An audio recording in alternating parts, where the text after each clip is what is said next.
Hi there, it's Alan Stardley here from EscapeThePrisonMatrix.com. And today I've got an exceptionally good guest waiting to come on. Well, I'm a great fan of his, and I've been watching his videos online for a long time. And it's part of my awakening, really, when it came to the money side of things, debt creation, how to get out of debt free. And his name is Mark Ceylon. Are you there, Mark?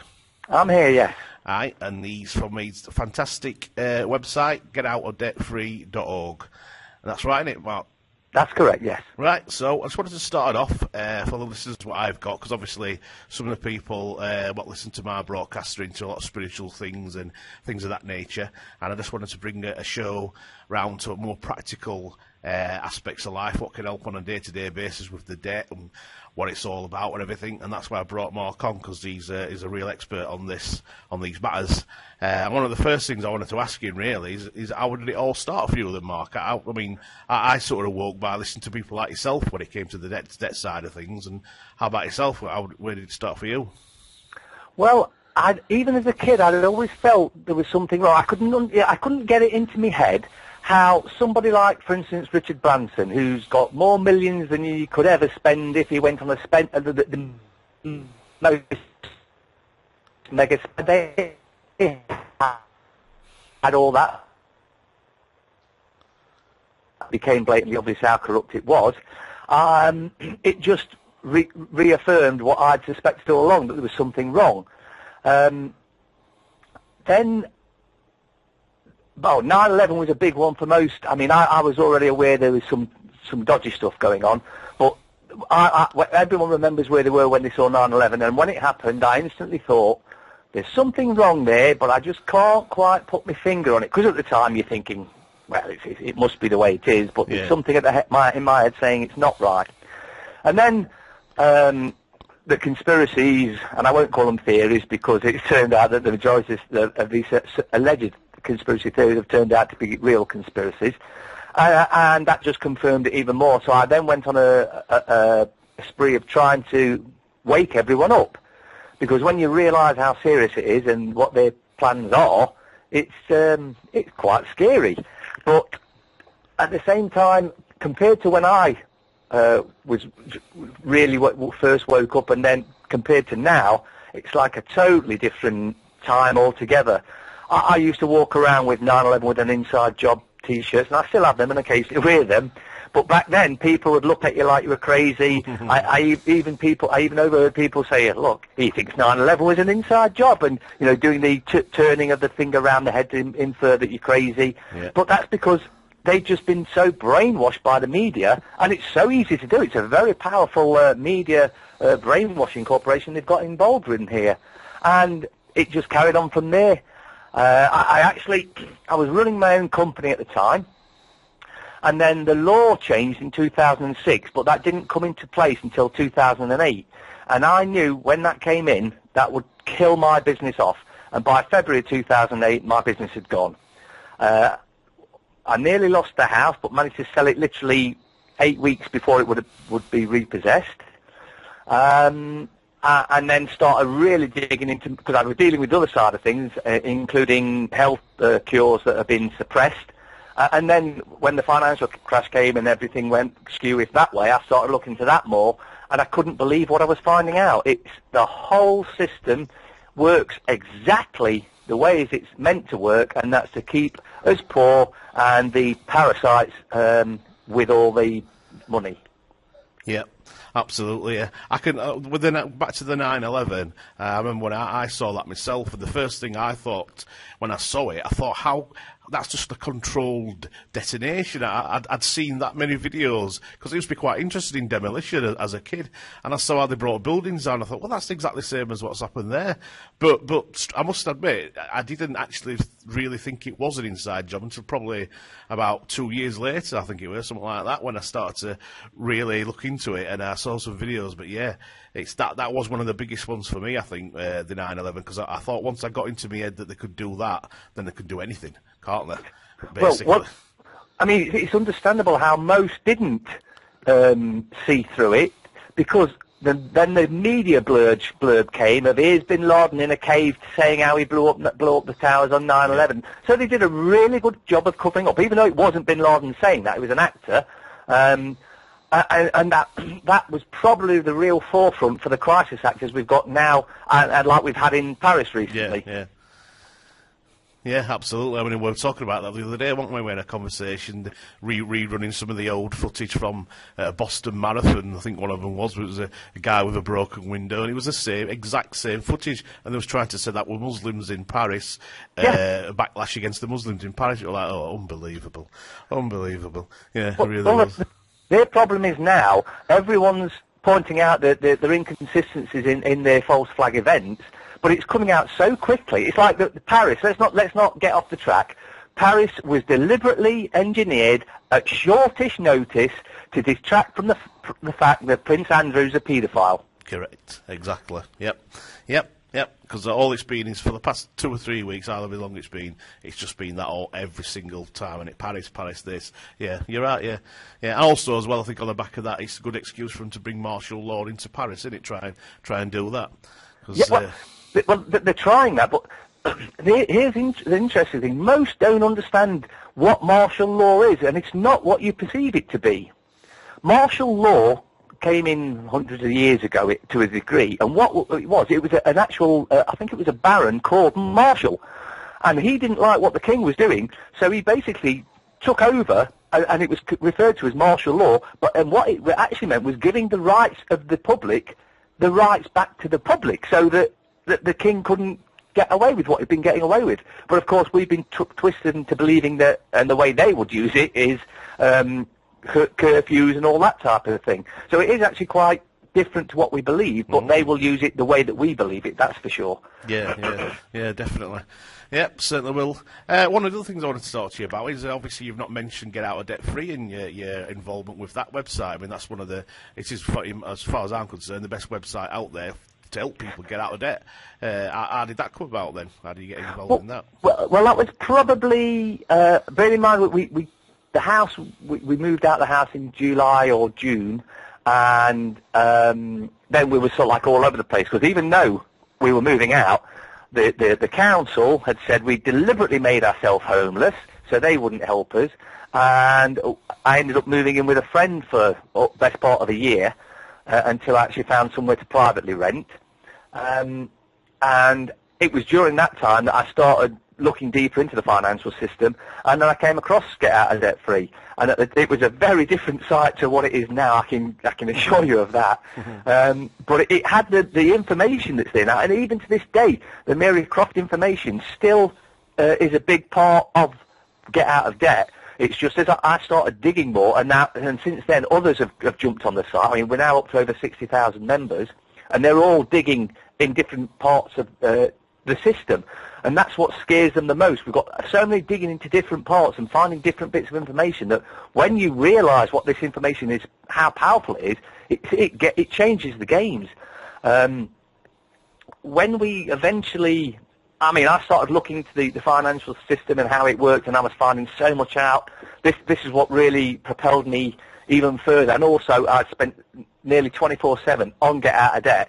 Anyone came in with a question, and if I knew the answer, I would give them the answer. If I had an idea of where it would go, I'd let them know that way as well. It's easy. Research yourself, and this is one of the most difficult things for newbies to get into the head, and that's because they're thinking, well, why can't you just tell me?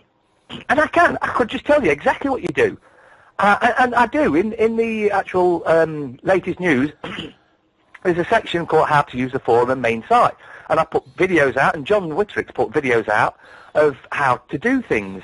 And if you went and watched those tutorial videos first of all, that would answer a lot of the questions that we later get asked in the forum.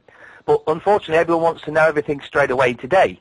And like I say, it's easy. Yeah, we can tell you exactly what to do. But when you've actually done a bit of that digging and that research yourself, for instance, Lowell is one of the biggest debt collectors there are at the moment in the UK. And if you're being chased by Lowell, get into the Lowell section in Debt Collectors and read how other people have dealt with them, because they've all been in the same situation as newbies, and they've gone there and they've done the letters, and they're all scared and worried, apart from them that have really researched it, and they're grinding at the bit, waiting to have a go.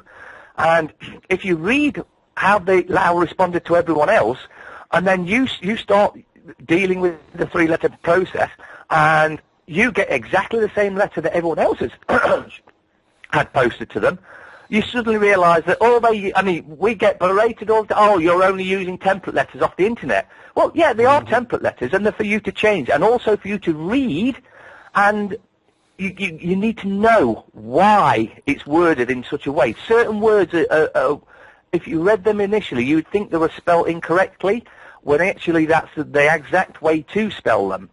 But there are some typos in there as well, and that's, again, because the templates, we want you to actually do some reading and start educating yourself. Yeah. Because then once you've educated yourself, and like I say, you get these letters back in, and they use template letters all day, every day. Every single debt collector uses their own template letters. Yeah. Now, when like I say, back in 2008, 2009, when it was all started, their responses were all pretty normal and the usual threatograms. And over the few years, they've changed their templates and tried to infer more fear into everyone, because at the end of the day, this whole system operates on fear. If they can keep you in fear, they keep control of you. And the fact that so many now can see what's going on is wrong, and they're getting to the point where they're saying, well, I've had enough of this. I don't care what happens. I'm not fearing these bunch of criminals, because that's all they are at the end of the day, a bunch of corrupt, crooked criminals, and I won't call them elite, but they are actually parasites. They've been living off us for thousands of years, and that is about to come to a change this year. Yeah, I totally believe that. Well, yeah, awesome. Well said. Yeah, I mean, for me, with what you're saying about they just don't succumb to the fear and the threats. I mean, from my personal experience, when I started off getting letters years ago for debt recovery, etc., council tax, you name it, there was the fear there. But then as I've empowered myself with the knowledge from your website and from lots of other people out there what's putting stuff out, you just get this sense of like, well, yeah, I'm as powerful as you, and as a spiritual being, I'm quite, I woke up on that aspect as well, and it's given me the empowerment me to think, yeah, I'm better than me, and we're all equal. So yeah, just don't succumb to the fear. And when you do that, you really just don't care. I mean, the letters will drop through the letterbox, and I just look at them and just laugh, especially like TV license men. I just laugh at them. It's just, you know what I mean. You have to, yeah. Well, the thing is, we're not as powerful as them. We're way more powerful than them. Yeah. They are all represented. They're a corporation, every single one of them. They have no power over you whatsoever unless you consent to it and give them that power. And once you lose the fear, it's like, wow, I don't have to answer these. The biggest mistake that most do is when someone comes to the door, they go, "Are you Bob Smith?" And you go, "Yeah, I'm Bob Smith." Yeah. Well, you're not Bob Smith. Yeah. It doesn't matter if that's your name. They're not looking for you, Bob of the family Smith, or however you want to use your name. They're looking for the all capitals Bob Smith, because that's the legal fiction, that's the personality, the corporeal. That's the only thing that corporations can deal with. And if you take that away from them, they can't deal with you. Exactly. Would you like to explain for the viewers a bit more about the birth certificate and how that coincides with what you're talking about? Because that's very interesting. Well, yeah, the birth certificate is, well, it's one of the biggest scams going. And the easiest way to explain that is, if you buy a car and you think you own that car, yet if you own that, you really truthfully own that car, how could a council come along, because it's parked somewhere they deem as improper, how could they then pick it up off the road, take it to a scrapyard, have it crushed? Now, if you owned that car, that would be theft and criminal damage, and yet they do it all the time. And of course, the reason they do that is because, I know you're aware, and a lot of the listeners will be aware, but when you register anything, for instance, your car with a DVLA, you actually give ownership over to them, to the government, and you just get a title deed back, allowing you title of the particular car. And when you also register, you also agree to their terms and conditions. And their terms and conditions are that you will insure it, you will MOT it, you will obey the statutes and acts. So coming back to the birth certificate, that's exactly the same thing, except what we've given ownership over to the government here is our actual legal fiction person, not the man, but our parents were duped into giving ownership of their kids over to the state.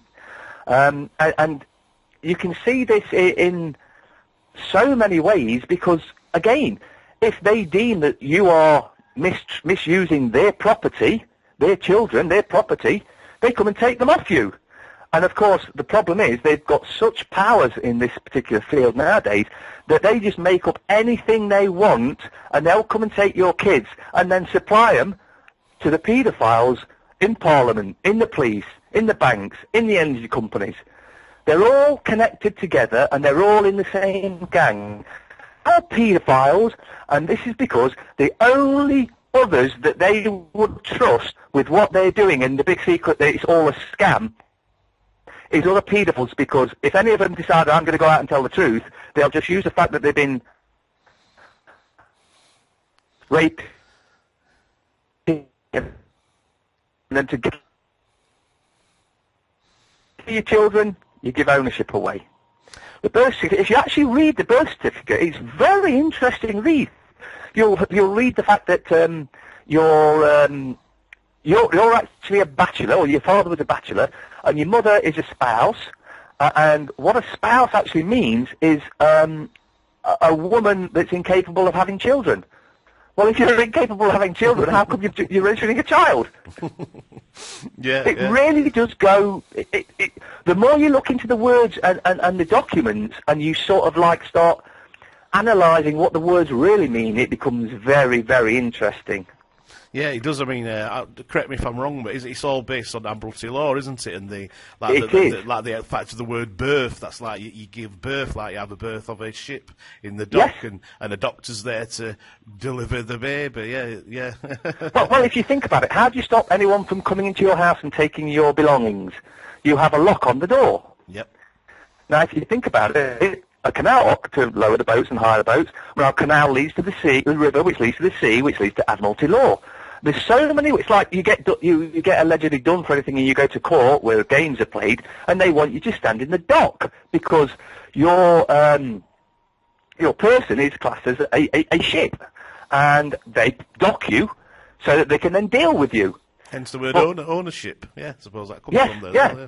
Yeah, it's all when any words that end in ship, they're actually telling you that's fully under Admiralty law. And a friend of mine, he actually suggested having a read through a certain manual, and thankfully he didn't say read the whole manual, but he suggested I do at some point. He suggested I just read the bit about occupied territory, and I've actually got it in front of me now. I'm just about to start going through it, but he says it will make lights go on, and it will explain so many things to you. And what it also does is it explains that we are actually enemy combatants to the government. Right. And that manual, if you look it up, the Joint Services Manual 2004, and look up occupied territory, and then read through that, and you'll have that wow moment where it makes sense what's being said, how it's being said, and why it's being said. And that's how you'll suddenly realise we are actually in a war. Of course, they never told us, but we are in a war, and their plan is to kill us, and our plan, well, is to stop them.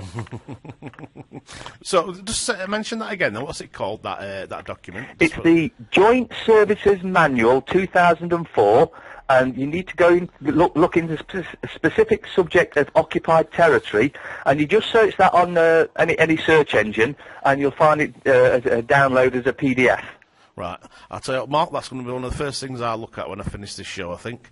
That sounds interesting. If you're saying it's lighting some light bulbs up, then it'll do for me. Yeah. That's awesome. So, as far as then going to debt and the creation of it then, how does, obviously with the three-letter approach, what you do on your website, tell people how to get out of the debt. Could you explain to the viewers exactly what is debt, how it's created, and how we can get out of it? How does it work? Well, it's very simple, but it's also very clever, because unless you were on the inside, you wouldn't even think it worked the way it actually does. But the simplest method I can explain is, if you go to a bank to allegedly borrow £1,000, we'll say, you go in there, the bank manager or whoever's serving you goes in and you go through the documents and you fill out an agreement. Now, when you fill that agreement out, it has the £1,000 in words, the £1,000 in numbers, and it also, at the end of it, you sign the agreement. Now, if you take a 5, 10, 20, 50, if you've got one, pound note out, and you look on it, it's exactly the same details are on the agreement. Now, that note that you have, the 10, 20, 50, whatever, that is actually what's called a promissory note. And it does actually tell you this, although they don't want to make it obvious, but if you look at any of your notes, underneath the Bank of England, in very small writing, it will say, I promise to pay the bearer on demand the sum of whatever note it is. So that's actually a promise to pay. It's not actual payment. But they gambled on the fact that we will accept it as payment because you can go into a shop and you can buy certain items with it. But it's not payment, and that came about when the banks, again, it does all come back to the banks. What happened, the reason our money in the UK is called pounds, it used to be pound sterling, but it was before that it was also backed by gold, and the pound sterling is silver. The money used to be backed by silver or gold. So you only ever printed as much money as you had in the actual vaults, in other words, the amount of gold or silver, and that kept a parity with the money. But under fractional reserve banking, what they did is they realised that nobody was actually going back to claim their gold. You'd go and put your gold in the bank and they'd give you a receipt, and that's the promissory notes that we carry around with us today. The banks realised that nobody was actually coming back to claim their gold, but they were trading with these so-called receipts. So they realised if nobody's coming back to the gold, they can actually just write their own receipts and use it as cash, which is what they do. And so when you sign that agreement, you actually are creating the money, the £1,000. If you think about it, the bank, if anyone's ever had to draw, say, over £5,000 or out of a bank, you have to go and give them 2 or 3 days' notice in most banks because they have to send off to get the cash sent up to them. Now, that doesn't mean that the Bank of England or the printing presses print that money off and send it up to you. Or what happens is every city has a what we call a holding house, and it's usually in an industrial area, and it looks just like any other industrial building, except that's where they store the cash. Now, the cash, unfortunately, isn't backed by anything, so it's just worthless pieces of paper. But when you sign that agreement, what the bank does then, rather than, get an extra cash printer, they just type the keyboard, £1,000, and that magically appears into your bank account. Well, where did it come from? Where it came from you. You actually created that money. We are the only credit on the planet. And when you signed that agreement, you basically changed it into a different species of agreement. You have effectively made it into a promissory note, which the bank then securitizes.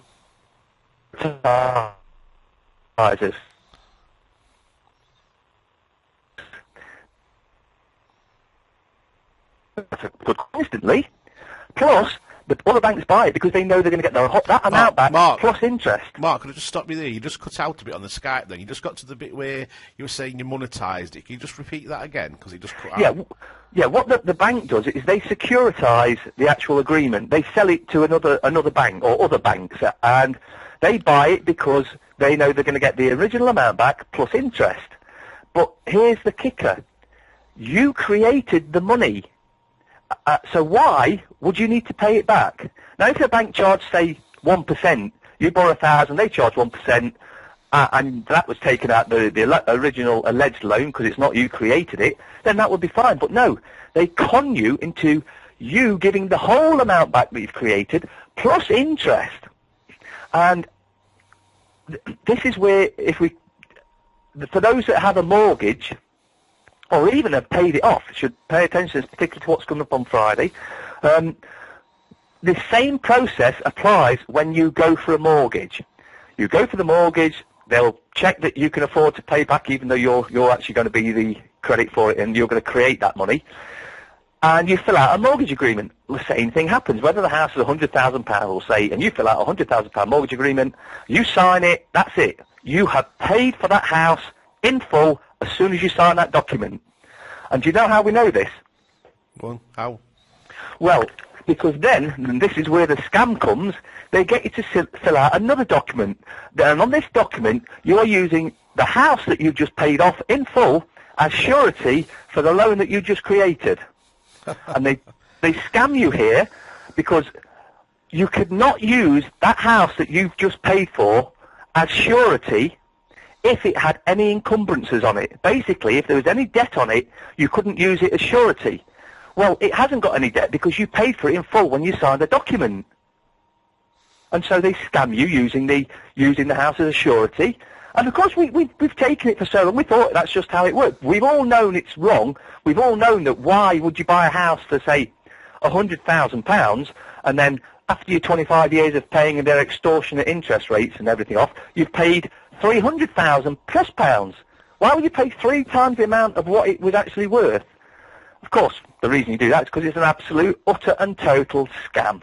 Yep, from start to finish. Am I right in thinking when you're going for a loan and you sign the paperwork, they actually create an account without a name on it, what's like where the money gets deposited, and then you obviously don't claim it because you don't know about it, then they say it's lost at sea, and it's like salvage, so then they then take that money you've created and pretend it's theirs. Is that right? It's very similar. Because you sign that document, you create the money, but on top of that, they then issue that document to the International Bank of Settlement, and they pay the amount to them out of your birth certificate bond. Right. So they get the money from your bond, and they also get you to pay it back as well, even though you created it. And here's the beauty, and this is the real big kicker for most that don't know this. Say you fall on hard times, you can no longer meet these financial commitments that you don't really have. What they do then, after 3 missed payments, they then file an insurance claim. So they've been paid by whatever you paid them during the term that you could pay. They've been paid because they've used the certificate to get the actual amount from your bond from the International Bank of Settlement.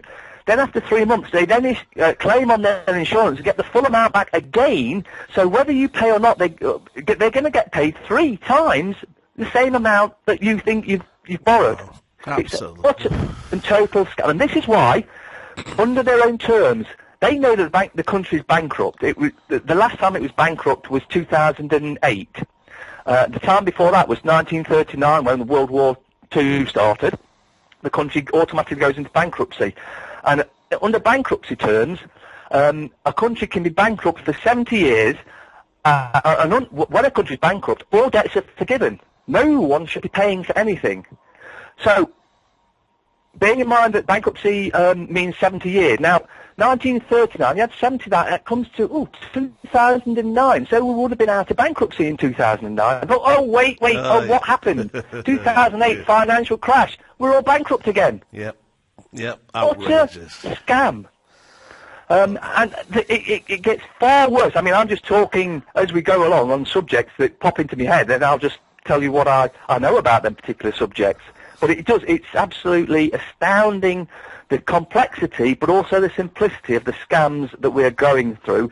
This is why gas and electric, when you're in bankrupt and someone says you owe them some money, they also have to supply, by their own rules, this is the government rules, they have to supply the method of paying for whatever they say they owe you. So, your gas and electric, they send you a bill, and at the bottom of that bill it has a bank gyro credit slip. That is a credit slip, not a debit slip, and listen to the word, bank gyro credit. For anyone that was unemployed in the 80s, 90s, and I don't know when it changed, but you used to get a bank gyro credit from the DWP as your unemployment benefit. It's exactly the same. A bank gyro credit slip is that, credit. So when you get your bill, they're actually supplying you with payment as well, but we didn't know that, and they didn't tell us, so we paid again. So yep. Because when you fill that bank gyro credit slip and then send it off to them, this is where they then apply to your birth certificate bond to get that money back anyway, but you also send payment as well. So they're getting paid twice. Twice. I think, can we just verify for the listeners then about the credit, what's created with the birth certificate? Because obviously we keep referring back to taking the money from that fund. Can you just go into details about that, and then that'll give them a better idea? Well, I'll give them a brief idea. Basically, when you're born and your parents are duped into registering you, that creates a bond which is floated on the stock market. Now, all the banks bid for these bonds, and the last time we heard of how much they were paying for these bonds was a couple of years ago now. It was £6 million per bond. So if you had a kid today, it's probably more than that now, but if you had a kid and you registered the kid, it's then floated on the stock market, and the banks bid £6 million for your birth certificate bond. And the reason the bond is valuable is because the bond is backed by how much it is believed that you earn. Now, obviously, this is combined with inflation, which is just another form of tax. Mark, you just cut out again there. Just explain that last bit about just the last 30 seconds. Sorry about that, mate. It's just the Skype connection. Okay, whereabouts was I? When you was on about they floated on the stock exchange for $6 million, and why it's right, valuable. yeah. It gets floated on the stock exchange, and then the banks bid for it, and the average price a few years ago was £6 million. And that's because there is no value in the world apart from us, men and women. We are the oil that keeps the world going. If we stopped, then work stops, food stops, everything stops. But they rely on that we're going to be working for most of our lives. And the bonds do vary from the likes of you and me up to the likes of somebody who is very rich. Their bonds will be worth more because it would be expected that they're going to earn more in their lifetime. Yeah. So the bonds are worth millions upon millions, and this is why they're prepared to pay over $6 million each, because as time goes by, they're worth more and more money. And that bond is what that bank giro credit slip is used to. They send that off, and they get the payment for the alleged debt, like the gas bill or electric bill, via your bond, and they also get paid via you. But there was a video that Paul Webster did recently. I put it out on the Sri Lanka Seas YouTube channel, where he explains it much clearer, and also what he's done. And he's not paid gas or electric for quite a while now, and there are others I know that haven't paid electric and gas for quite a while. And he explains what you do, how you go about it. And I would suggest everyone that's considering this, do some serious research into it before you start, because there are many pitfalls, and it could get to the point where they then go and apply to the courts for a warrant of entry to fit a prepayment meter. But here's the scam. If you read into the acts of gas and electric entry, there is only one reason they can gain entry to your property, and that is for safety reasons. So they will go and they will commit perjury in court and say, you're dodgy, you've messed with the meter. They cannot get a warrant of entry for monetary disputes, but because the majority don't go and face up in court and say what's going on, they get these warrants. But if you turn up, it's like watch the video with Paul Webster, because he explains exactly how you do it and how you deal with it. And there are numerous ways. Paul actually turned up and said to the warrant officer, I'm going to put you on the stand. Because if he gets him on the stand, he has to be under oath. And if he's under oath, he has to tell the truth. And if he has to tell the truth, when asked, is this a money issue or a safety issue, he will have to say money. If it's a money issue, it's thrown out straight away. Right. Instantly on the spot. But you've got to know this. And they're going to try and trick you and scam you. And one of the things I would suggest you doing as well, if you're going to go and challenge these things, is at least 24 hours before, put a notice into the court that you waive your privacy rights. Because what they do is they like to keep this scam nice and scammy. They will say only whosever name is on the bill can go into court. Well, that's a load of rubbish. But they will use that, saying it's to protect your privacy, so you're the only one allowed in court. But if you've waived your privacy rights, you can take you can fill the whole courtroom. and they can't do anything about it. They've been using our own rights against us, and it's time we started taking them back. Yeah, absolutely. I've heard some guys who have actually taken the meters out of the houses by obviously a professional gas man and actually replaced it with their own meters and stopped paying the bill that way around. How does that work, Mark? Well, some have done that, but I'll refer you to a mate of mine who's done something much, much better than that. He only has electric, but what he did is he read the Electricity Act, I think it's 1989, and in that it quite clearly states that your distributor has a duty to connect you to the grid. Now, when I say your distributor, it's not your alleged supplier, i.e. it's not E.ON or N-Power. Yeah. In Nottingham, and it goes all the way over to West Wales, we are covered by a company called Western Power. Now, they're the distributor. So he looked at that where it said that the distributor has a duty to to connect you to the grid. And once he'd mulled about it and thought about it for a while, it was one of those light bulb moments. He realised, they've got to connect me to the grid, no matter what. So he called this alleged supplier up, we'll say, for instance, N-Power, and said, I don't want to contract with you anymore. I'll give you 28 days. Come and remove your meter, or I'll have it removed, and I'll bill you for it. And they agreed. They came out. The meter was removed. He then contacted his distributor, whichever one it was. It wasn't Western, it was some other one, and said, as I understand it, the Electricity Act 1989 quite clearly states you have a duty to connect me to the grid. And I'm just guessing that they said, yes, you're correct there, because he didn't actually fill me in on that bit. But anyway, so we'll say that they say, yeah, he says, right, come and connect me to the grid. So someone from Western Power came round and connected him direct to the grid. No meter at all. Wow. Awesome. So he basically just does free electric then? No bills? He doesn't have gas at his particular place, so he only needs it for electric. So, and that's all he really looked into because he didn't need the gas. But yeah, again though, don't anyone try this until you've looked up it, investigated, and at least read them acts so it's clear in your head. Now, Tom, who's non-eviction, will be attending on Friday. He had a similar thing with the gas. And, you know, I had a word with him, and a few others had a word with him. And when he realised what we were saying about safety reasons only, well, they wanted to come round and have a look at his gas meter. He said no, so they went to court to get a warrant of entry. What Tom did is he then got, I think it cost him about £30 or £40 for a gas safety engineer to come round and do a safety inspection on the meter. So the guy come out, did the safety inspection, issued him with a safety leaflet or whatever it is, document. Tom then took a photo of the latest newspaper he had with the safety inspection next with the meter, and also kept a copy of the inspection. So when they turn up in court, bearing in mind what I said to you, they can only get a warrant for safety reasons. They're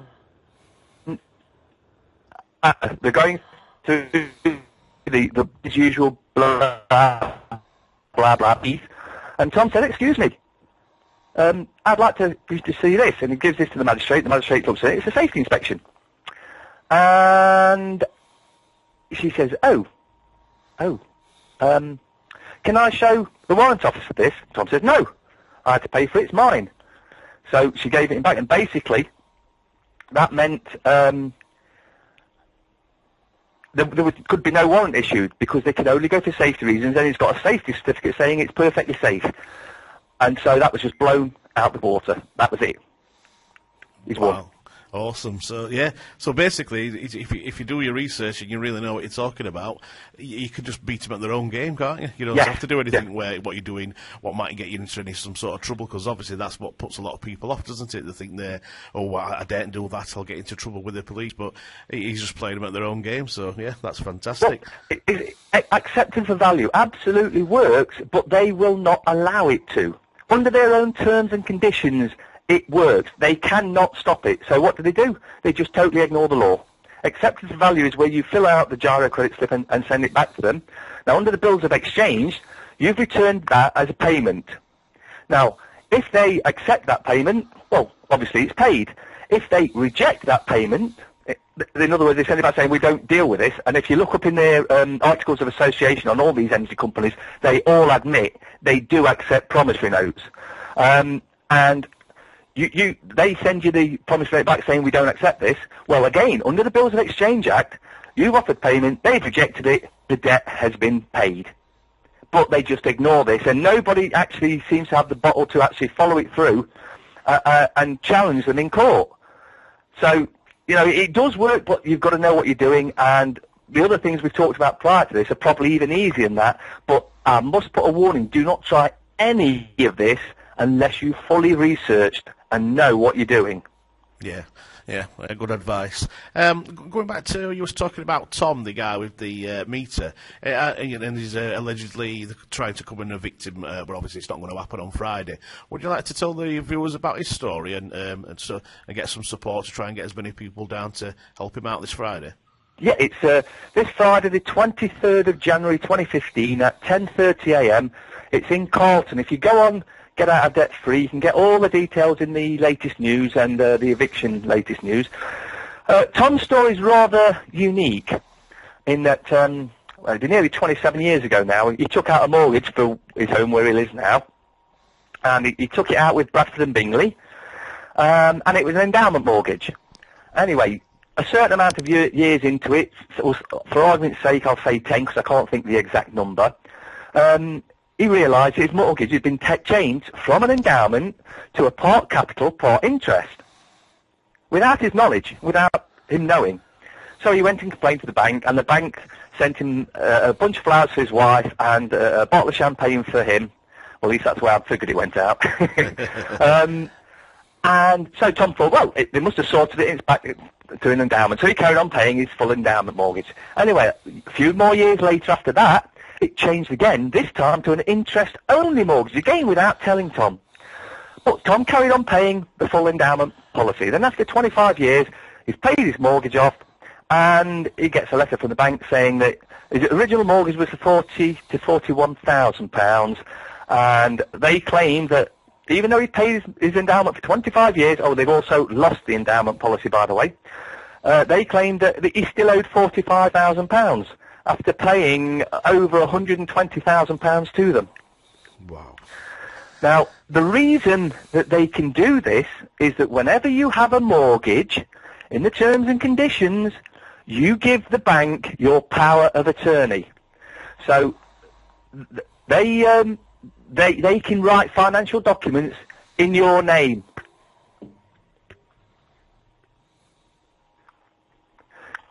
Hello? Mark, are you there? Yeah, still here. Sorry, I thought it had cut out again because the Skype connection keeps to and throwing. Yeah, so what was you saying then? Just repeat that last bit. Where did it cut out from? Yeah, we're just talking about the obviously his eviction with the debt and. Well, you know what? I've lost it myself now, to be honest with you. Well, never. I think we've got dementia in you, haven't we? Yeah. So that's going to be Friday, then, is it? Then, Mark, where they're going to come and try and evict you again? Yeah, Friday at 10:30. Now, the last one, which was the 23rd of July last year, we had over 400 turn up. Now, it's my belief that what they're doing here is they're testing the water. They're hoping less will turn up. However, after those had seen the videos of the non-eviction on the 23rd of July, nearly everyone was saying, I wish I'd made that, and I missed it. I'm going to be to the next one. Well, this is the one to get to, because we need to swell the numbers that turn up to let them know that we're not fading away. We're actually getting stronger, and more men, women, and children, because we had them all there last time, are aware of the scam that's been pulled on us by our own governments. Wow. There's some groups on Facebook, isn't there, what you can go on to if you're somebody what's suffering this sort of harassment from the banks? Could you tell us a bit about where people can go to get some help? Yeah, on Facebook for evictions, you can look up Response, and they have response regions all over the country, and this is where we all come together. It's like for Tom's, people, men, women, children, will be coming from all over the country. And I'm talking as far away as Plymouth, and as far up north possibly as Scotland. Last time that we had people from Scotland, we even had some from Canada who were here on holiday, seeing what was going on, and came over to support us even then. So it literally is from all over the country. So if there's somebody out there listening to this now and they've had some letters and let's say they've lost a job, unfortunately, and they looks like they're going to get evicted in, I don't know, let's say they've got a month to pay some more payments. Are these actual, are we going to do it at Tom's then? Is it effective in the long run? Do they always give you notice when they're going to come back? That's sort of what I'm trying to get at. Or right. Do they just turn up on the hoof, so to speak, to try and get you unawares? By law, they have to give you notice. They can't turn up unannounced. However, in reality, sometimes they do turn up unannounced, and that is totally breaking the law. Now, the stuff that we're going to be talking about on Friday is the evidence that we have which can prove that they're totally breaking the law. If the bailiffs dare turn up, I don't think if the bailiffs turn up for using fraudulent paperwork, 7-year mandatory prison sentence. If the police don't do their job as we, the public, perceive it to be, we will be arresting the police as well. Awesome. Wow, that will send some shockwaves out there, won't it? Well, Tom is a common law sheriff, and he's going to be deputising us all. And some are very worried when you say, I'm going to be arresting the police. They go, whoa, whoa, whoa. Well, here's the thing that you need to get into our heads. All you need to do is put your hand on the constable's shoulder, or it'll probably be an officer, and then if we're getting to that point, and as soon as you do that and you say, I'm arresting you under blah, blah, blah, they are no longer a constable, because a constable cannot commit a criminal act. If they commit anything criminal, they instantly are doing it in their private capacity, and therefore they would have to submit. They would probably try not to, but they would be breaking the law further if they chose not to. Right. Awesome. And obviously you're going to have this all on video, so if it ever comes to taking these guys to court, you've got all the evidence there, haven't you? Well, fortunately this time, because it's gaining even more interest, even from the media, we've been told there may be several TV companies attending, and we think that RT is almost certainly going to be one of them attending. Wow. I saw on the the one in the summertime when they tried to evict him, where the BBC came. I never actually saw what they actually put out from that interview, but what did you actually see on the BBC what they actually put out, if anything, from that? They put what they did was sold the story to all the other papers. Right. Okay. So everything that came out was their version. This is why, if you read, because we went through all the different papers, reading the different stories, and they're virtually identical. It's the same start, the same middle, and the same end. And again, it's just a way of controlling the media. But this time, like I say, there's going to be some television companies there, and so the real story is more likely to be coming out. And when we start explaining what documents they must have under their own rules, and if they haven't got them, it's fraud, and it's deception, and it's plain, basically, it's criminal. And we know that they don't have these documents. It's like Guy's got a case coming up next month where he has the actual court official list of what documents they must have, and if they haven't got them, then everything they've done so far, including the bailiff companies, everything they've done so far is a crime. Yes. And So is it the fact that then if they've based it on a lie, basically, then everything after that is also considered a lie? It have to be, won't it? Yeah. Yeah. If there's anything, you're trying to do some criminal complaint or anything like that, and you lie, you make something up, everything that you've said is to be classed as a lie, and everything you've done is not valid. Right. Yeah. So some interesting times ahead, then, Mark. What do you think? What do you think the future holds for? I'm not just talking about the bigger picture, just on this sort of subjects we're talking about now. How can you see what's going to happen in the next year or so? What's your thoughts on that? I think it's going to be massive change. The amount that are becoming aware is at such a rate now, they couldn't stop it if they wanted to, and they do want to. They would shut the internet now, this very second, if they thought they could get away with it. But they need the internet for their fraudulent banking system. That was what it was brought in for originally, to basically do everyone over even more because it's all digital, and you know, you can just press a key and I'm a millionaire. You can just press a minus key and you could have been a millionaire and you could have lost it all. And I know some people that were millionaires, and I'm talking mega million. We're not just talking a couple of million, we're talking mega, and they've had it all stolen from them. And so it's from the poorest man or woman on the planet to some of the most richest.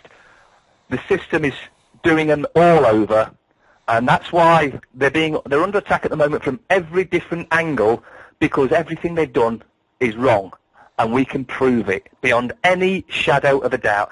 The only thing still keeping them going at the moment is the corrupt Freemasons that run the banks, run the police, run the courts, and they're just trying to stamp over us with totally fraudulent documents that we can absolutely prove beyond a shadow of a doubt is criminal. Yeah, it's true. I mean, it's like these guys who are at the top with the, you know, in the Masonic lodges that run all the police and etc. The ones that are underneath them, most of the time, they haven't got a clue, have they? I mean, I was just watching that video before we started this call of you with the council with Mickey Summers, the second part, and and you know, if you take those people at face value, especially the lady on the left with the blonde hair, they didn't know nothing about it, did they? Yet they're there, sat on the council. That is exactly what we found out in the City Council as well. And also, if you watch it more, I point out the fact that there's not one Labour candidate comes to that meeting. They were all invited by Ken, whatever his name is, who's in the video. Yeah. Everyone was invited. All the Labour are ruled like a dictatorship. And I got this from a councillor, actually in the Market Square Council House, when they were describing how the council's run, and I said, well, that sounds like a dictatorship. And they said, it is. The council is run like a dictatorship, and that's because the likes of Collins and co. Have been on common purpose training meetings and are trained on how to run a city like a dictatorship. Wow. Yeah, and the people below just do what they say because they want to keep on the gravy train, so to speak, don't they? Yeah. But going back to the video, though, Mark. Oh, go on, sorry, carry on. The police are in a catch-22 situation, just like we are, except it's a little bit more pressure on them. Although they get paid well for what they're doing, they also get preferential treatment on mortgages, so they're paying hardly any interest on their mortgages at all. Ooh. So that's a big carrot for them to do as they're told by the parasitical Freemason in charge of them. Yeah. Because at the end of the day, they're seeing what's going off, but that they've got to draw that line. It's got to get to a point where they've got to decide, well, if I carry on doing this, the whole population is going to be on the streets, and they've got to draw that line. In fact, I had some information supplied to me today of someone who knows a constable, and they attended an event, for a warrant, and this particular constable has been, I would imagine, been watching some of the things that we get up to and some of the videos, and the constable looked right. It's not got a stamp on. It's an invalid warrant. Bye. Walked away and left them. This was the bailiff trying to enforce something. Wow. You just cut out a little bit then. Just to fill in. So basically the policeman came, saw that there wasn't just a rubber stamped warrant, and he just left. That was it. He just left. Is that right? It didn't even have a stamp on. But they did say, I mean, I don't know exactly what I'm looking for here, but I know there's a few things missing on here which makes this invalid, and he walked away. Wow. Well, that is a turning point, isn't it, when you get somebody like that doing it, and then he's going to go back to his police station, and he's going to have his mates he goes out for a drink with, and they're all going to have a chat about it, and, yeah, before you know it, there's more and more of them doing it, isn't there? And that's... The reason they've gotten away from this for so long is because if you were in debt, it was demon-fy. Oh, you don't talk about it if you're in debt. And they relied on no one talking about it. Well, everybody could see that what was going on is, at the very least, corrupt, and probably criminal as well. And so everybody has started to talk about it, and this is destroyed. They've kept in doing what they're doing because of the fear and the worry that, well, if you're in debt, you don't tell anybody, you keep it to yourself, and that's how they've controlled us for so long. And now that we've all starting to talk with each other and sharing information that we've all found, it's becoming so much more easy for us. And this is why they're making so many mistakes at the moment, because things are coming along quickly that they weren't expecting, and then they've got to try and make up something to cover that, and this is when the mistakes, like the Paris thing, this is where the mistakes come from, because they're having to rush to do this cover-up job rather than take the time. I mean, just any of the viewers, well, obviously may not even know about this cover-up in Paris. I mean, I watched a video, probably you've obviously seen it yourself, where a guy's taking it on his phone, and the gunman, when the guy's laid on the floor, he shoots, and you can see next to his, about maybe a foot away from his head, a mark on the floor that appears where he shot this blank. He didn't even shoot the man at all, and there's not even 1 ounce of blood anywhere, and it's just outrageous. It really is. Well, I've seen another video as well where this isn't the actual shooting. This is either before or after. I'm not fully sure where, but it's filmed from above, and you've got the 2 alleged shooters getting out the car while it's parked on the zebra crossing, putting the guns on the roof of the car, and then they're doing something else. And then you can just see out the left-hand side, there's a cop car waiting half a way down the road with its lights flashing, and it's waiting for the cue for action to start. Yeah. And then you see them jump into the car and drive off, and the cop car reverses, and that's where it ends. It's such an obvious, poorly made video that it's laughable if so many weren't falling for it. Yeah, it's true, yeah. I mean, you'd think with the computer graphics they've got nowadays, they'd just put some computer graphics in that. And, you know what I mean? That's all it'd take, wouldn't it? But yeah, like you say, they're doing it that hurriedly, because obviously they want to cover up the paedophilia, what's coming out in the news, and they just make any old rubbish up. And the thing is, as well, it's all the innocent people what are getting blamed for it as well, aren't they? You know what I mean? It's just, it really does annoy me. And it annoys me, the fact that the media they're all part of it as well. I mean, I saw one of the videos where the reporter actually did a bit of a faux pas with his talking, and because there was no blood on the floor when the guy got shot, because obviously he didn't get shot, as we saw on that video was talking about. Well, this reporter comes and he's saying, yes, this is where the man was lying here, this is where he was dead, and that's where we placed the blood. I mean, that's where the blood was. And like, you what? And you can tell it's just a slip of the tongue. This is where we placed the blood. It's outrageous. Yeah. Well, there's a lot of these Freudian slips coming out from all of them at the moment, and I think it's great because they know game's over, and they're just trying to rob us for as much as they possibly can. They know they know they've lost. They absolutely know it's all over, but they're just trying to consolidate whatever they can while they're still there. Yeah. But the beauty of that is, of course, everything they've taken is going to be taken back from them. Yeah, exactly. I mean, I once did a calculation, Mark, about gold or what's the gold that's known, what's supposed to exist on Earth. Me and my wife sat down and worked out the worth of it, and if we split it between everyone on the planet, we'd all have around about £5,000. That's every single person on the planet. I mean, and that's just the gold that we know of. So, yeah. We're a bit of a tangent there, but yeah. Right, anything else we want to talk about? I want to touch on TV licence fees as well, Mark. For anybody who out there, what's realising that the BBC just puts out a load of rubbish on the news and it's protecting paedophiles, but they don't want to pay the TV licence, but they might be obviously scared of the guy knocking on the door. So, what advice have you got for people who are thinking about doing that? Well, I don't have any advice on any subject whatsoever. All I do is share the information that I've learned over my time doing this. Yeah. For me, I can only speak for me. Wherever I've been, I've sent a denial of access off to the BBC, and in that denial of access, it's available on the site, getoutofdebtfree.org, and in that, all you change is your house number or name, and your postcode. No more information than that, and you definitely do not sign it. And then send that off to them, and then everywhere I've been, within a month, I've had a letter back from them saying, yes, we are acknowledging your denial of access. We won't send anyone round to see you. We won't write to you for 2 years, but we may use other methods to detect if you're watching live TV. Now, this, of course, is the mythical TV licence detector van. And the reason I say mythical, there are about 3 in the country, but they have nothing inside them. And the reason we know this is because of a Freedom of Information request that was put into the BBC asking for how many prosecutions had they gained using only evidence from TV licence detector vans. And their reply, 0. Yeah, go on, carry on. So I use that. Others just call up and say, I don't need a license. Now, if you're going to do this, you call up, say, I don't need a license, stop sending me letters, make a note on your thing. Do not give them your name. You can give them your house number and your postcode.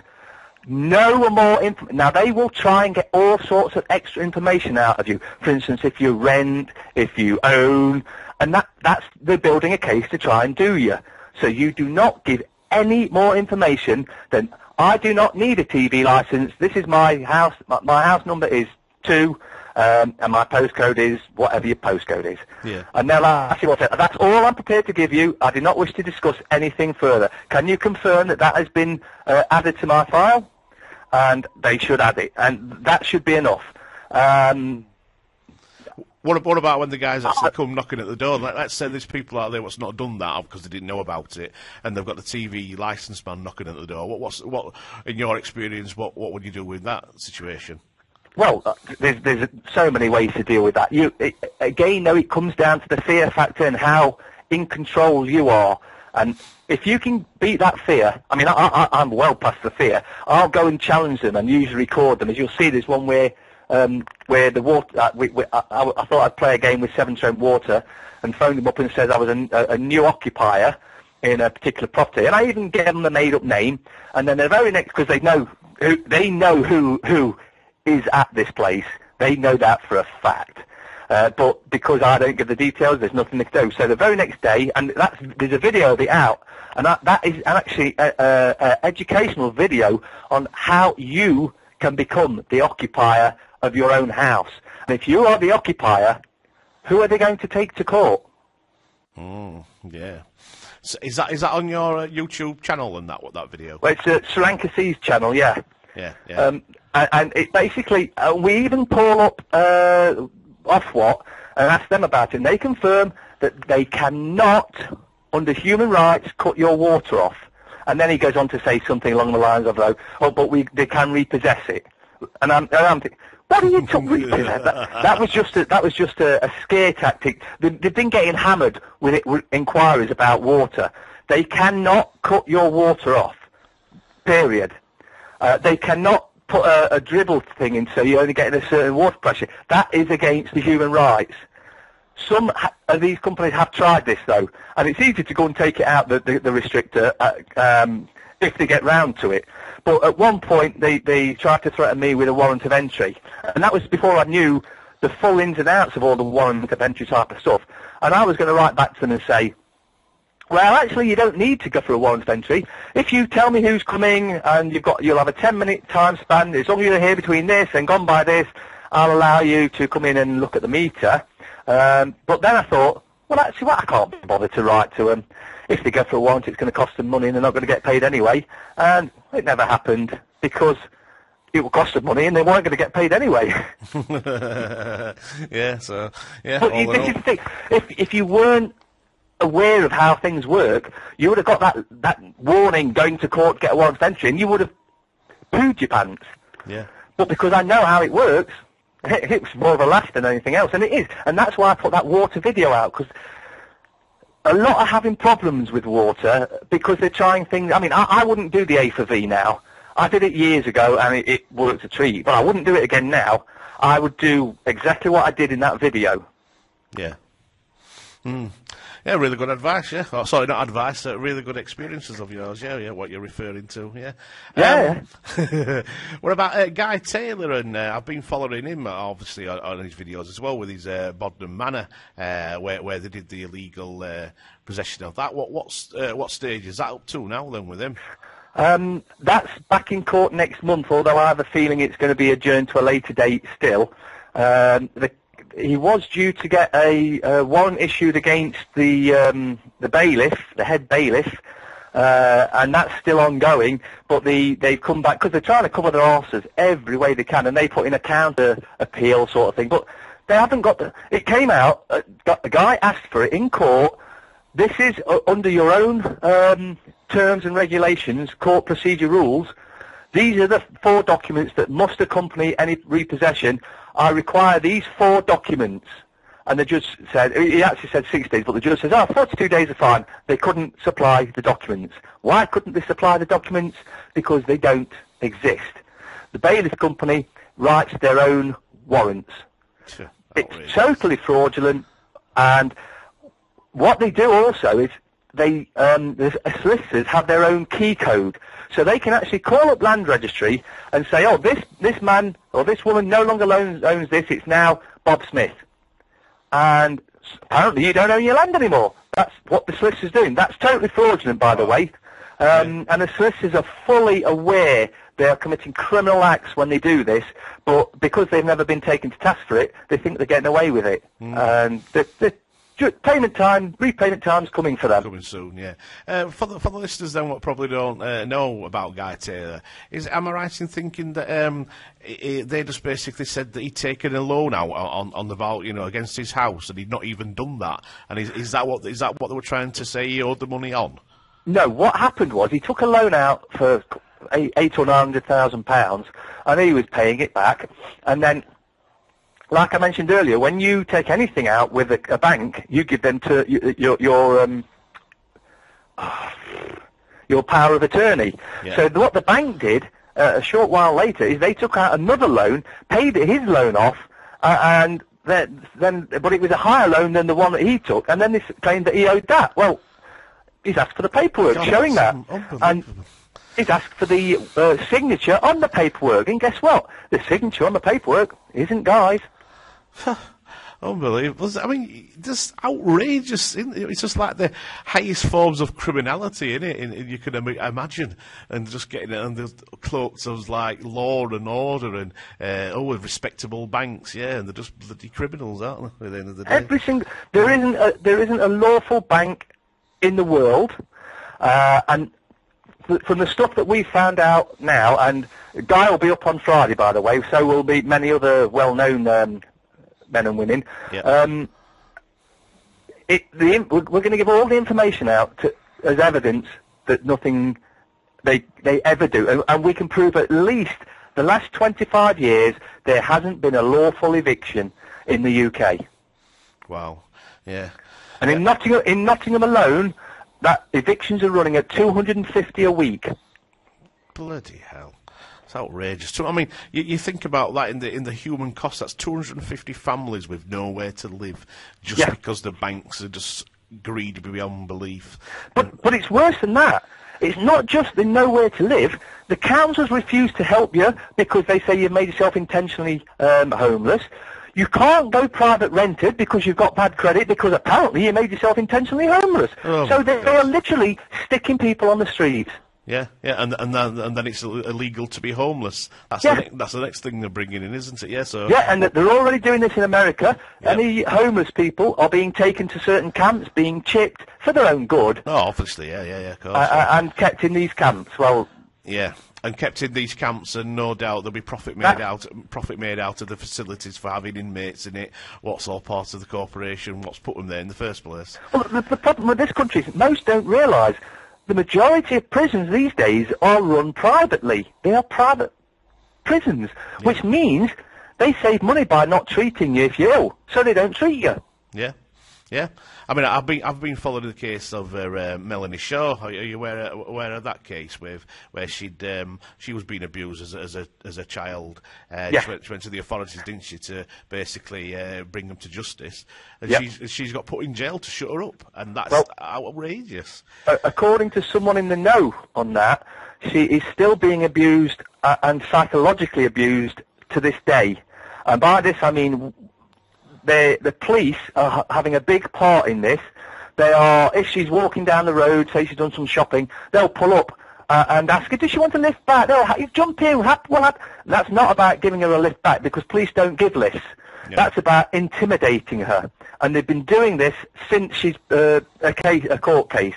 Constant intimidation, constant harassment, and it's getting worse. And we're trying to get things so she's got a few more around her because their plan is to make her so depressed she no longer wants to fight.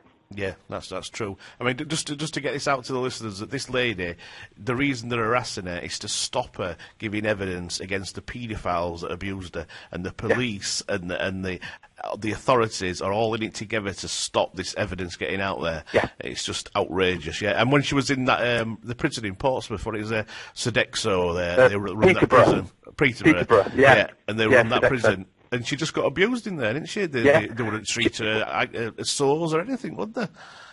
Yeah, she was really ill. Even certain inmates were given certain privileges for beating her up or knocking her down and that sort of thing. It was gaining another psychological attack on her. Yeah, bless her. And she's come out of it, though, hasn't she? She's still there. She's still going. At the moment, yeah. Well, actually, in that latest video, the one that you were just watching, towards the end of it, I name names of who it is that's involved and has been involved for a long time. And anyone that's been following this will be aware of who I name. He's actually my actual MP. Right. And I just come out and say how it is. I'm not. A lot are scared of Ken Clark. I'm not scared of Ken Clark. I put out what he is. He's a paedophile, and I don't have any evidence that he's murdered anyone. But I suspect in his paedophilic life, because he's been a paedophile for so long, that he almost certainly has, like Leon Britton, murdered children after getting enjoyment after watching them squirm. The Leon Britton one was where, I can't remember if Leon Britton actually filmed it or did it, was where they cut about a 12-year-old boy's private parts off, cut his nipples off, and eventually, after hours of torture, he died, and he was probably looking forward to dying after what these gits have done to him. Is it called the London tape? It's known as that, isn't it? That one. I saw Bill Maloney did. I listened to one of his videos the other month. Yeah, absolutely sick. I mean, if you've got people like that running the country, then there's no wonder. You know, it is what it is with this paedophilia, where they're trying everything they can to cover it up, even to the fact of going over to Paris and starting fake shootings to get. You know what I mean? It's just unbelievable. Well, the thing to watch for here is right now. Any terrorist event, no one knows when it's coming. The terrorists are the only ones that know. So what has the UK government been putting out recently? We're on high alert. There's an attack imminent. Yeah, of course there is. That's because they're going to do it. This is the part and parcel. Ramp up the fear. Let them know something's coming. Then when we do it, they'll say, oh, yeah, the government told us. Oh, they know what they do. Yeah, they told you because they're planning it. Yeah. I know in America there's lots of evidence out there where I think it was about 80-90% of the arrests, what are so-called terrorists that made the FBI, they turned out to be actually their people, what were working for them, and they trained them to do it, and they thought they were doing exercises, but they were being set up to take the fall, so to speak. Yeah, unbelievable. Yeah. Well, when you start looking further into what's gone off, nearly every major alleged terrorist event that's happened, particularly in the US, has been carried out by their own government. Yeah, yeah. I mean, they tried to blow the Twin Towers up back in '97, I think it was, and they were supplied the explosives by the FBI. The guy who did it, and he was worried because he was getting supplied with the real explosives. That he made recordings, and it proves that the FBI were complicit in getting him to blow up the Twin Towers. Unbelievable. Yeah, I know.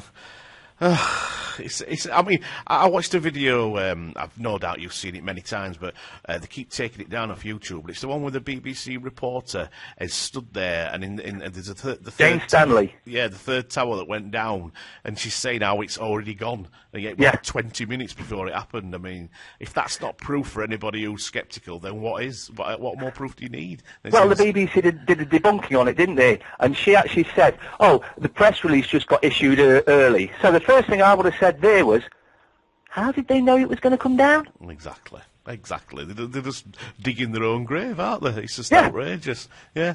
It was. I mean, like I said earlier, the Twin Towers is an obvious detonation. I mean, there's hundreds and hundreds of engineers what's come forward and said that, and been penalised and in America be taken off their so-called whatever registrations they need to practice their skills. They've been taken off that for speaking the truth, but they've all said that it was done by very high explosives in a specific manner. Even the firefighters, there's videos of the firefighters saying there was explosions happening. Yeah. Well, the thing is, I also believe some sort of exotic technology was also used. There's a video I've seen recently where certain cars are burnt out and the car right next to them is untouched. Wow. And yet the one that's burnt out, all its windows gone and everything, and then you might have 2 or 3 cars burnt out and then the next one untouched. And I believe that's some sort of technology that they use. I'm a firm believer in that they do things in threes. They use 3 different technologies to take down the towers. One was almost certainly some form of explosive, maybe thermite. I'm not an expert, so I couldn't say. One was some sort of really well updated technology that we aren't privy to, and the other one, well, we know that you had to have bombs in the right places to demolish buildings, and they needed to demolish. The only difference between the Twin Towers and World Trade is most of them the reverse type of demolition, because usually they take a building down from the bottom, but they did work at the bottom, but they did demolish it from the top down. But World Trade Center 7 is a classic controlled demolition. Yep, absolutely. Yeah, there's no doubt about it. So anybody who wants to listen to this for the first time, coming across this information, my advice to you is just go on YouTube, just put some searches in for any of the subjects we've talked about, and you'll see there's hundreds and hundreds of videos out there on all these subjects we've covered in this call, and do your own research basically, and convince yourself. Because I always say, don't believe a word I say, just go out there and find out for yourself. And I'm sure you agree with that, Mark. Absolutely. In fact, the problem we're in, the situation we are now, is because as a species we're very trusting, and we can't believe that anyone would want to do us harm. However, the parasites that have been living off us for so long, they know that we're very trusting, and they are the worst. It's like putting a devil in charge of an angel in charge of a devil. That devil is going to lie, and that angel is going to trip up because that angel believes in truth and honesty, and that devil knows that and is going to use that against them. And that's exactly what they've done with us. If we don't educate ourselves, we deserve everything we get. Yep. And it gets to the point where I don't really spend too much time on the likes of parking tickets and speeding tickets at the moment. They're absolutely beatable, but it's like everything I've done on the site. I've spent so many years telling the same information over and over and over again, and it comes down to doing your own research. Don't believe just because I say this, it's real, because I could be lying, I could be mistaken. Do your own research, and what that will also do, you'll start to lose the fear, because you'll realise that what I've been saying and what it says in their actual own acts and statutes is exactly the same. So you'll lose the fear, you'll become more confident, and you will be much more likely to be ready to challenge whatever it is you want to challenge. I challenge everything. I just challenge everything, and I don't believe anything. Yeah, me too. Yeah, I got to the point. Yeah, exactly the same. I don't believe anything until I've looked at it. And I don't know if you've found this yourself, Mark, but when I sort of start looking into a subject, I think the information just seems to come to me. It's just attracted. You just seem to attract it. And you look Absolutely. It's just. I mean, I do believe in the universe looking after you, really, in a way. And the law of attraction. Yeah. It just, well, when I first started with Good F, and I'd start to dig in everywhere I could think, and then one thing would lead me to another thing, to another thing, to another, and it did feel like I was deliberately being led to this particular bombshell of information, and I absolutely believe that's what happened, because I believe the majority of the universe is a loving universe, and it's only the sick things we've got that have been in charge of this planet for so long, the reason it's got as bad as it has. But that's about to end, and we can say goodbye to them forever. I believe that we are about to enter a time of tranquility to all, and the end of starvation in other countries, and people dying from not having water. That's about to come to an end. And that's one of the things that really gets me. The Queen, the richest woman on the planet, don't forget she owns the Navy and Army and all that sort of thing. She could order the Navy to go to anywhere in Africa, get off the ship and go and drill for water for people that need water. But she doesn't, because that's not part of their plan. Their plan is to depopulate the planet to under 500 million. So that means they've got to get rid of about 6.5 to 7 billion of us.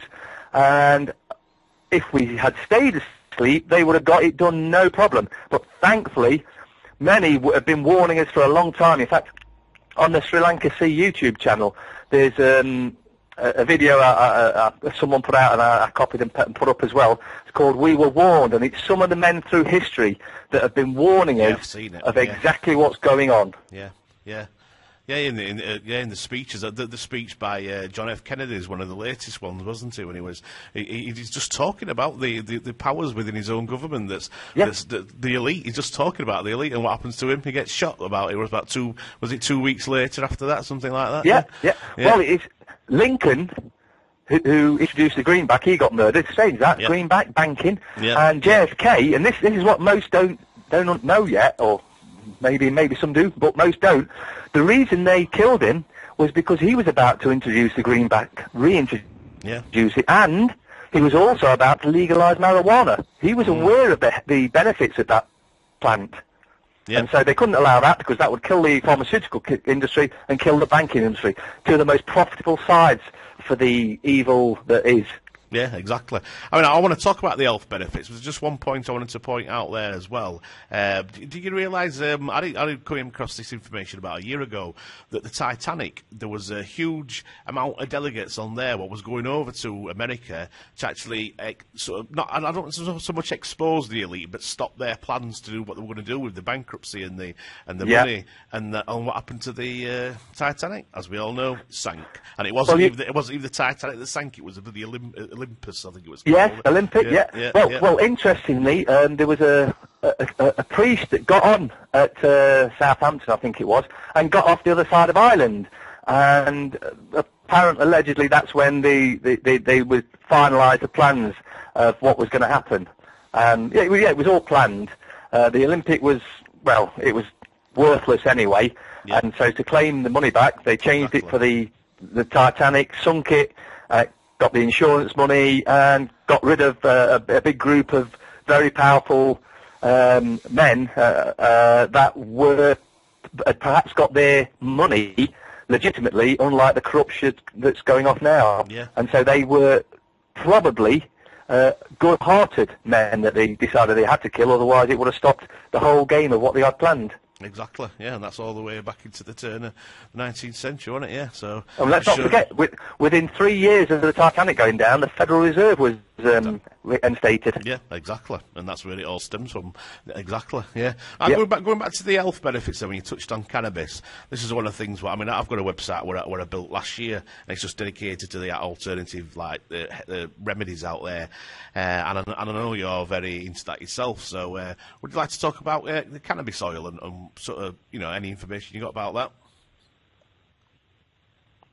Look him up on YouTube, and he'll tell you. So I know of men and women that have used this oil, and it has cured them of diseases that the names are so long, I can't even say them, and it's given them a new life. There's some I know that were crippled to the point where they could hardly move off the bed, most days, but every now and again they'd have a good day and they could maybe get up and walk about. And if you've seen them same men and women now, you wouldn't think there's anything wrong with them, because there isn't, because it's cured. You see, the oil cures everything, not just where, if you go to a doctor, they'll give you something so that you can't feel the symptom. Well, the best thing you can have, if you haven't got colloidal silver, which cures the common cold, the best thing you can do if you get a cold is let it run its course, because your body will become stronger, because it will actually defeat it. It may take longer, but it will defeat whatever it is, the bug is, and it will then have the immunity to be able to defeat it easier next time. However, I don't have coughs, colds, sore throats or anything like that anymore. When I got... about 10 years ago now, I've seen a video on YouTube, and it's actually on YouTube now. When I seen it, it wasn't on YouTube. It wasn't allowed on YouTube, but it is on there now, and it's by Dr. Bob Beck, and it's 1 hour, 58 minutes long, and it's at the Granada Forum, and this was made in 1991. where he's talking about, he was a doctor of science, and he's talking about this device he's made, which is about the size of a mobile phone, and it's got some electrics in it. And basically what it did is it pulses electricity into your body, into your blood system. Now, Bob realised that viruses and bacteria can be killed by electricity. So he used this device, and he's actually created many devices, but this is, for me, one of his biggest ones. He gave this device then to people that had AIDS. Now, bear in mind, this is 1991, and it cures AIDS. So he gave it to them, and they wandered off, and then a few months later, he might see them again, and they'd come up and say, Bob, I've not got AIDS anymore. And Bob, of course, says, yeah, I know, because he understood the scientific,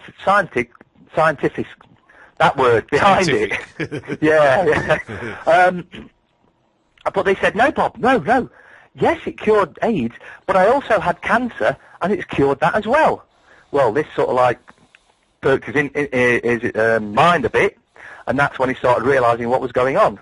Now, the reason that his device, which is you can get from Canada, a company called SCADA Systems, it's about 180 Canadian dollars, but you have to pay something like about 40 quid import duty if you don't have any friends that will repackage it and send it to you in the UK.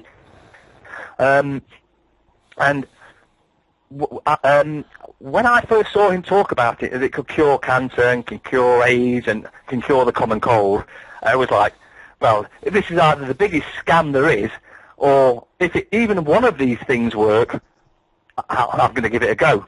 So I ordered one and I got it, and I zapped myself. That's for the curing of cancer and AIDS. Not that I had anything wrong with me. I just wanted to try it. And one of the things it does is it purifies your blood.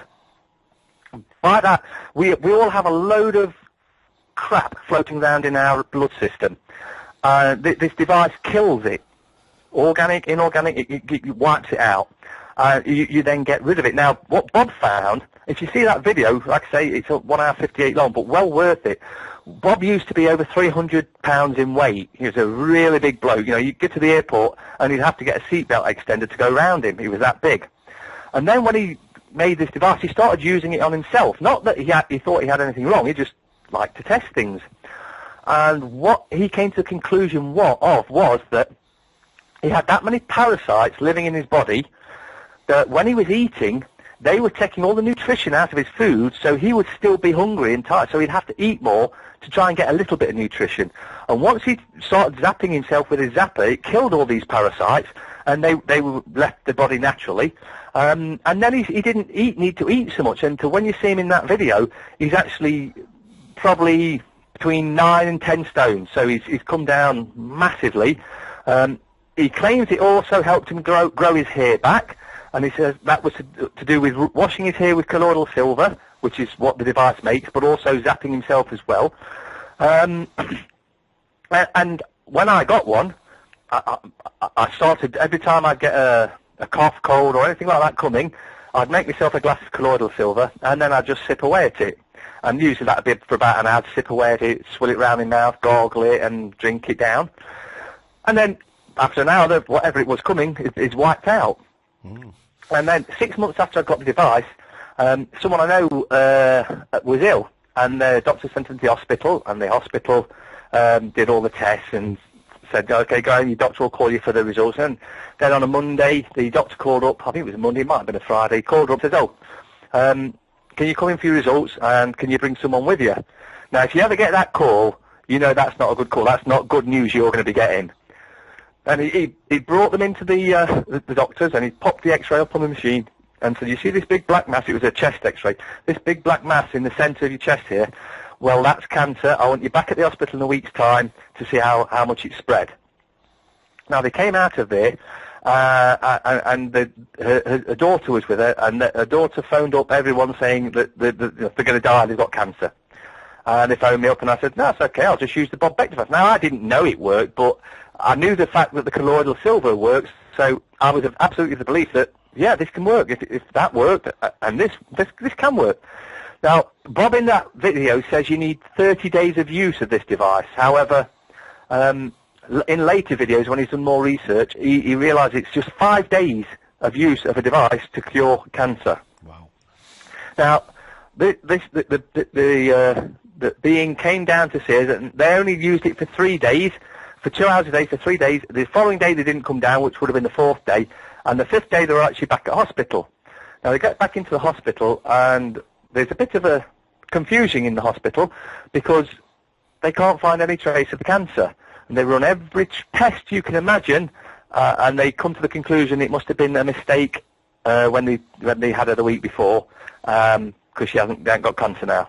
And that's how I know that particular device works for many, many things.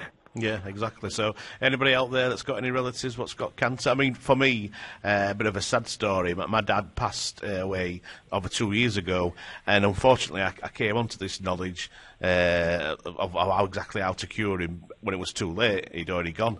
But that's one of the reasons why I made the website, alternativecuresfor.com it's called, and on there it's got a lot of the stuff on with Bob Beck on the videos what you're talking about. So I know for the research I've done 100%, and obviously your experience personally, it does work. I mean, these pharmaceutical companies, I mean, it's outrageous. I mean, I think 97% of the people that have chemotherapy actually die of it's actually the radiation poisoning what actually kills them.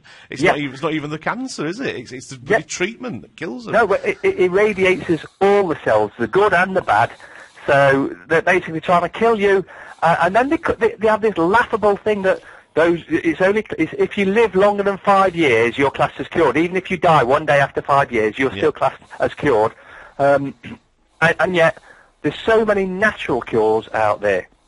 The Bob Beck hemp oil, Joanna Budwig, look her up. She's got the Gerson therapy, Essiac. Look up something on YouTube. It's something along the lines of the cures they don't want you to know about. And there's a video about an hour long, and it goes through all the cures that they've hidden and suppressed. The thing is now that when those that have lost family and friends, they're going to be extremely upset knowing that they were cured all along and the government knew about it. They just didn't tell them because they make more money out of you dying than they do of you living. Exactly. I mean, look at the therapies, what they do. They make about, somebody told me some information, up to £100,000 made on the therapies for one person if it goes on for long enough. I mean, times that by how many people get cancer. I mean, you can look at the cancer rates as well, can't you? I mean, what was it, the turn of the 19th century, what is it, 130 odd or 150 people got it, and now it's expected to be 1 in 3, maybe even 1 in 2, and who have we got to thank for that? The elite once again, poisoners, chemtrails. Don't call them the elite. They're not elite. They're parasites. Parasites. Then yeah. But you know what I mean. Yeah, they're definitely make it. I mean, you just add the dots together. I mean, there must be people listening to this. Well, you know, might not be new to it, but don't know all the details. And when you see all the dots and you add them all together, then you just see the picture is like, aha, why are they doing all these things to poisoners? Well, they make profit out of it. They want to get rid of us. They want to control us easier. It's all to do with power and money. Everything in it, yeah. Listen, I have a right smile to myself when I'm walking around supermarkets, because when you become aware of all this thing, you see yourself checking all the labels to see what's in there, see if there's any high fructose corn syrup, any aspartame, any amino sweet as it's called now, and you get used to the ones that don't have it in, so you don't have to check them all. But as you're walking around and you see others checking the labelling, you know what they're checking for, and it's like, they're aware.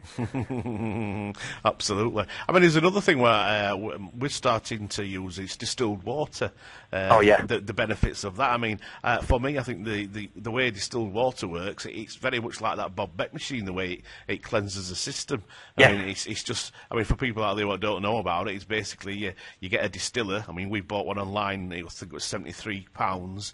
It's like a dental equipment, but basically you just fill it with water.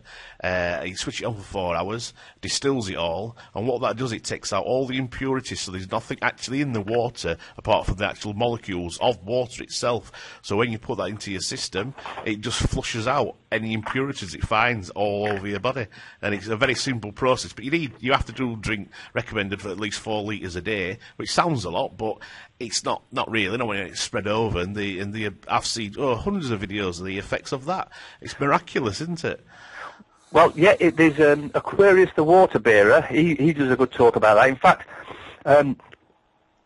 the distilled water is so good because it's positively charged, and when you drink it, all negative stuff, all the stuff that shouldn't be in your system is negatively charged, so they naturally attract to each other, and it helps to flush your system out, including heavy metals. So it is absolutely fantastic. But Aquarius the water bearer, he was he'd go into anaphylactic shock if he got stung by a bee, and what he did, he'd heard.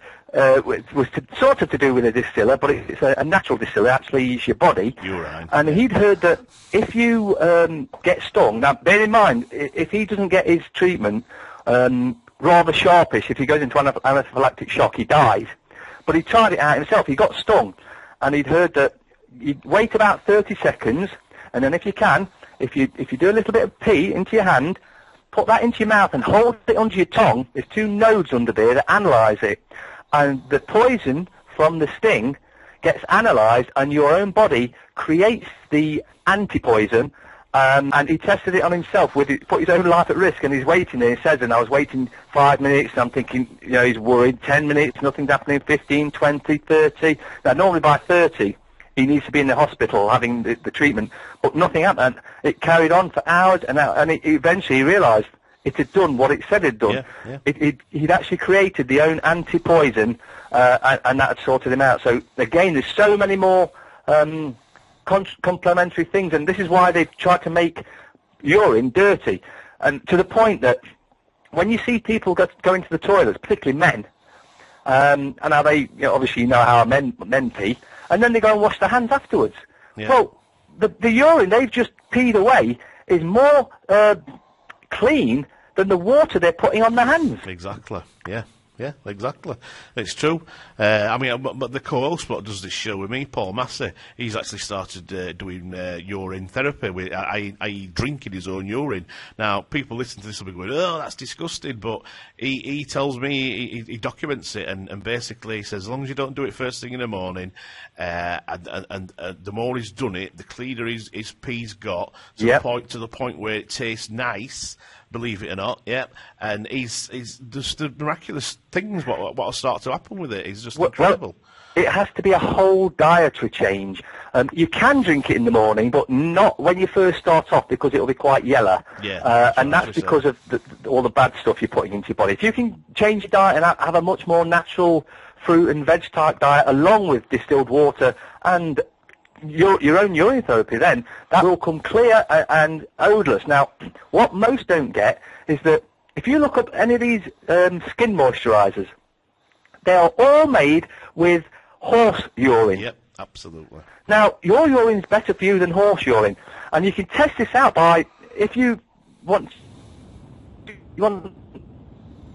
something.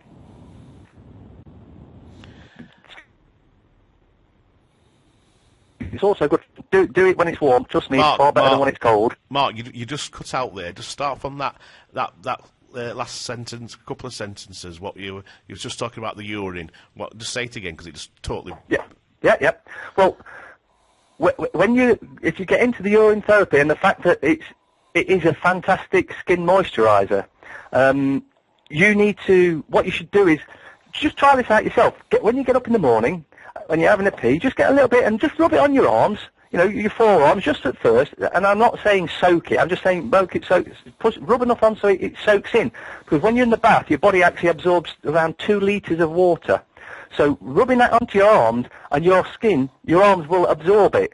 Now, when you get better at it and your water becomes clear, it will have no smell, no odour whatsoever, but your skin, you will notice within a couple of weeks how soft your skin becomes, because it is the real, genuine moisturiser. And there is a lad who I know that washes his head in urine 3 times a day. He used to have his hair cut really short. Well, when I say hair, he only had hair around the back and sides. And now the hair has started to grow back on top as well. Well, I'll have to try that then, because I'm bald as a coot. I'll have to try that one. Follically challenged. Yeah, sorry. Yeah, I didn't know that, actually. That's something else I've learnt about the urine. I didn't know that about the hair. Yeah. It's just, I mean, the thing is, you think about it logically. I mean, these bodies what are created, they're one of the most incredible things in the universe, our human body. And people just don't realise how incredible they are. And it makes perfect sense to have your own immune, your urine. It's your own tap. You can drink it, you can bathe in it. And like I said, the guy with the stung by the bee, you can cure yourself of all these things, yeah.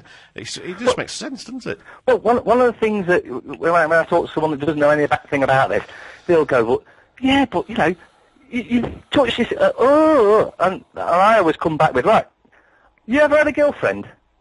Did she ever give you a oral pleasure? Yeah. Do you see many of your girlfriends dropping dead? And you're worried because you just touched it that something nasty is going to happen. Yeah. Now, I'm not saying, if you've got some sort of disease down there, yeah, absolutely, but...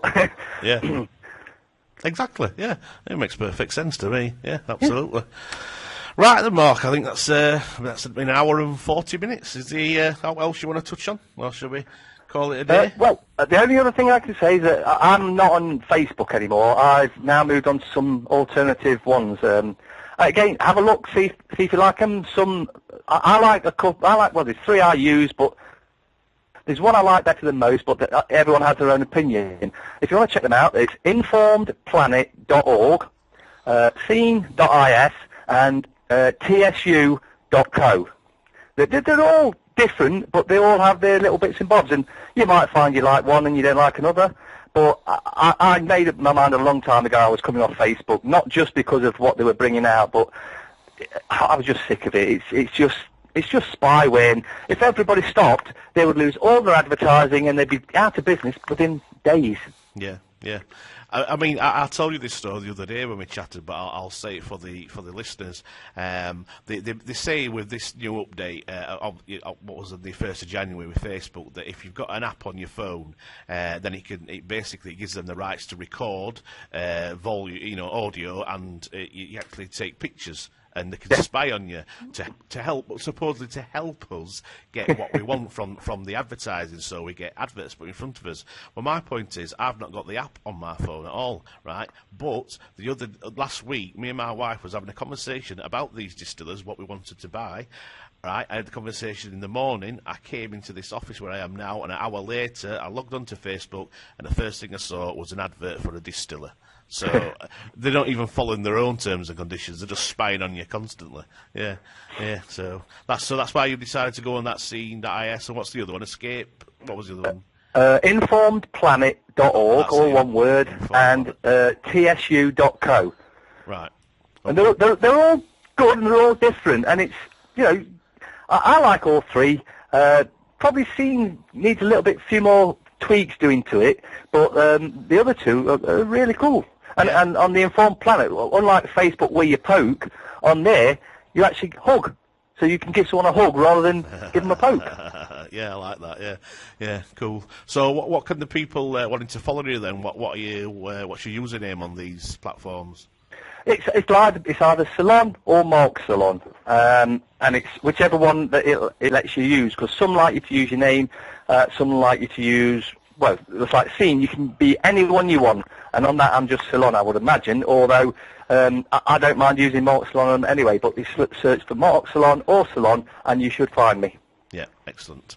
All right, then, mate. Well, I think we'll call that a close then for this show. It's been a real pleasure having you on, and I just wanted to say a special thanks to you, because if some of your videos, what really did accelerate, let's say, my awakening, and actually spurred me on to start doing a show like this, because this is only my third one, what we've done up to now, me and Paul, and obviously I'm doing this one on my own, but it's because of you and people like you that's inspired me to do this, so I just wanted to say thanks for that. And my wife's a big fan of yours as well, so if you're ever in my neck of the woods, give us a call, and I'm sure she'll give you a cup of tea or distilled water, in fact, maybe. And that's the beauty when you see others becoming aware, and you can usually tell in the bathroom, because if it's none of the standard fluoridated toothpaste, you know that they know what's going on. Yeah. I just don't use toothpaste at all. I use water, and my wife's got some coconut oil. I've heard about the benefits of using that as toothpaste as well. So coconut oil is fantastic.